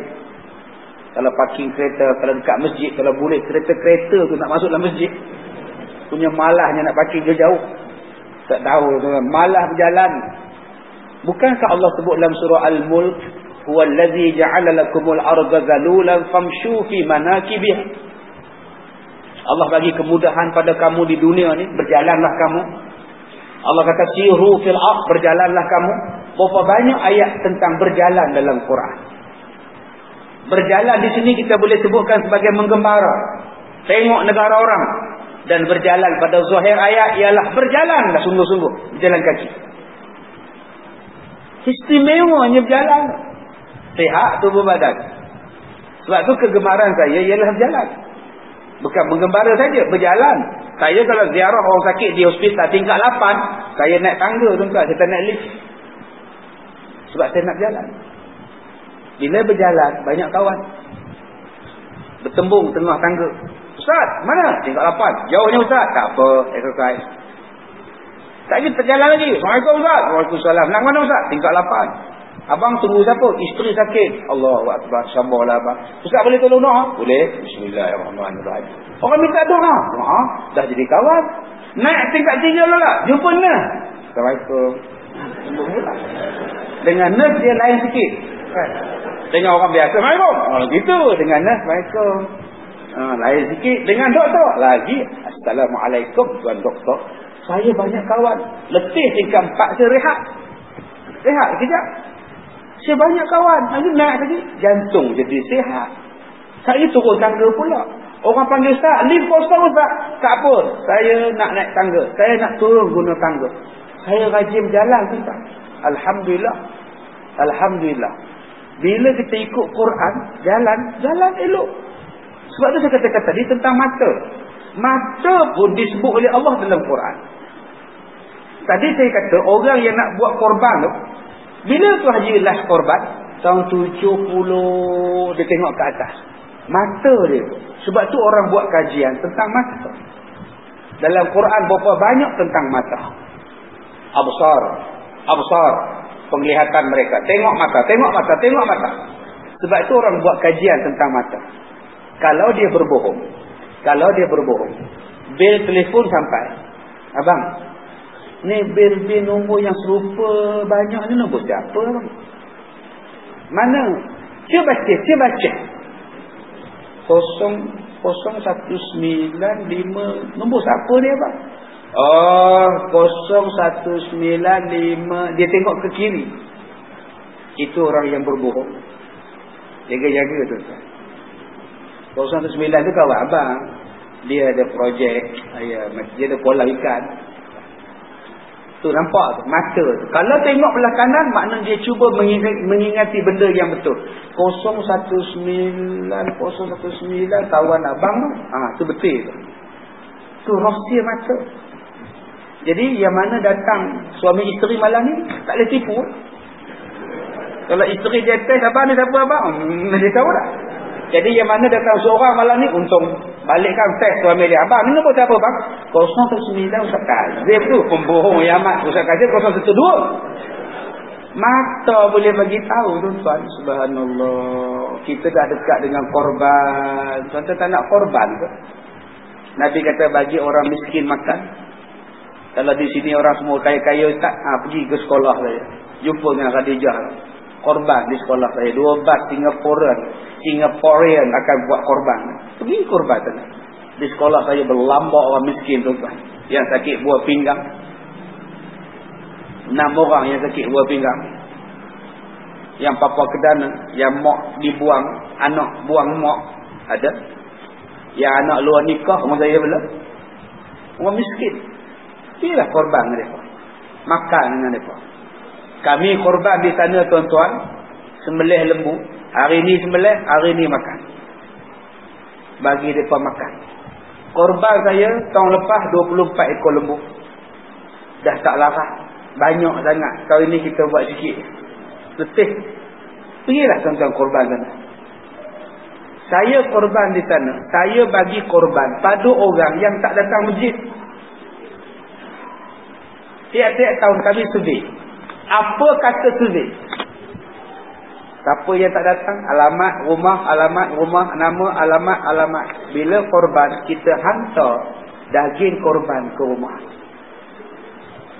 Daripada situ mereka datang ke masjid, mereka datang ke surau sekolah saya.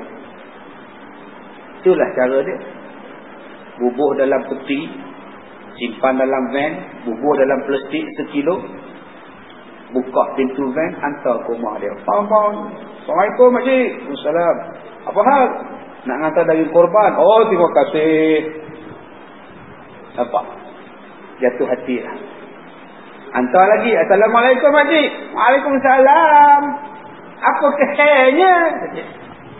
Nak hantar daging korban. Saya Ustaz Kazim. Ya ke? Allah Ustaz. Makcik tak pernah dapat daging korban. Seumur hidup makcik tak pernah dapat. Macam mana nak dapat makcik tak pergi masjid? Orang masjid pula dendam ni kuat. Siapa yang tak datang jangan bagi. Memanglah. Kita pula tak macam itu tuan. Kita bagi dekat dia dengan sekilo tu. Sampai sekarang dia datang masjid. Dia datang belajar.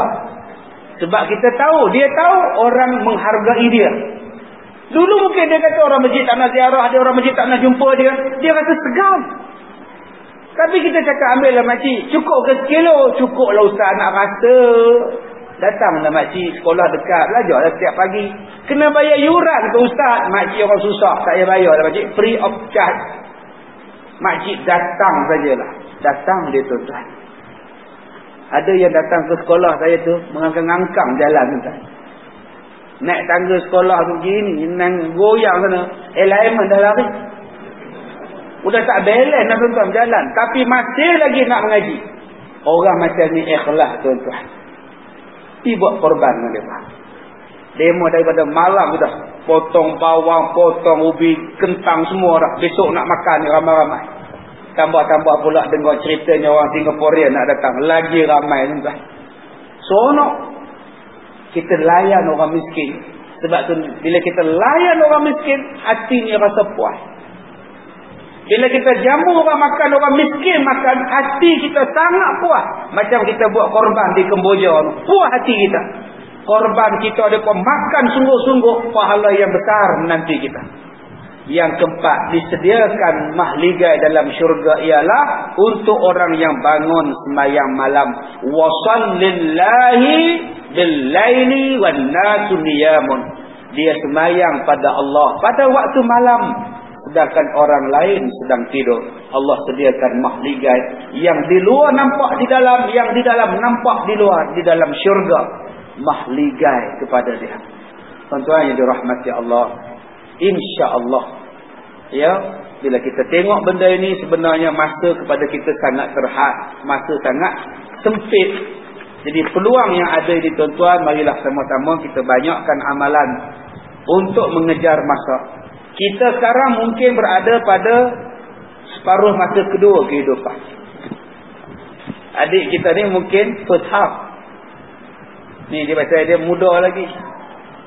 Baru 45 minit pertama ni main bola. Kita mungkin dah second half. Ada kita di sini dah injury time dah ni. Masa kecederaan dah ni. Yang kena kita takut. Cuba tuan-tuan tengok extra time. Lagi dah extra time. Lagi dia pulun. Masa 10 minit pertama tak nak pulun. Tolak ke depan, belakang balik. Tolak ke depan, keeper balik. Tolak ke depan, keeper balik. Bila nak gol? Tinggal lagi 2 minit nak habis. Pulun. Bila nak dapat gol? Masa itu masa dah terhad. Badan dah penat, letih dah. Lelah dah hilang. Dah kurang kuatnya. Jadi tuan-tuan, kita ingat bahawa peluang adalah sangat sedikit untuk Allah bagi pada kita. Rebutlah peluang. Baik tuan-tuan, kita baca doa sama-sama yang saya edarkan pada tuan-tuan. Baik, yang mana ada boleh baca ikut saya. Yang mana tak ada ikut sajalah. Bismillahirrahmanirrahim. Ya Azim, Ya Azim, Ya Azim, Ya Azim, Ya Azim, Ya Azim, Ya Azim. As'aluka an takfiyani, As'aluka an takfiyani, As'aluka an takfiyani, As'aluka an takfiyani. As'aluka an takfiyani. As'aluka an takfiyani. As'aluka an takfiyani bima kafaita khalqaka. Allahumma in kana rizqi fis samai fa anzilhu wa in kana fil ardi fa akhrijhu wa in kana fil bahri fa atli'hu. Allahumma in kana qalilan fakatthirhu wa barik li wa li dzurriyyati min ba'di. Baik tuan-tuan, doa ini dibaca oleh Nabi sallallahu alaihi wasallam tiap-tiap kali Nabi baca surah Al-Waqi'ah. Bila lepas kita baca surah Al-Waqi'ah, Nabi suruh baca doa ni sebab Nabi baca. Jadi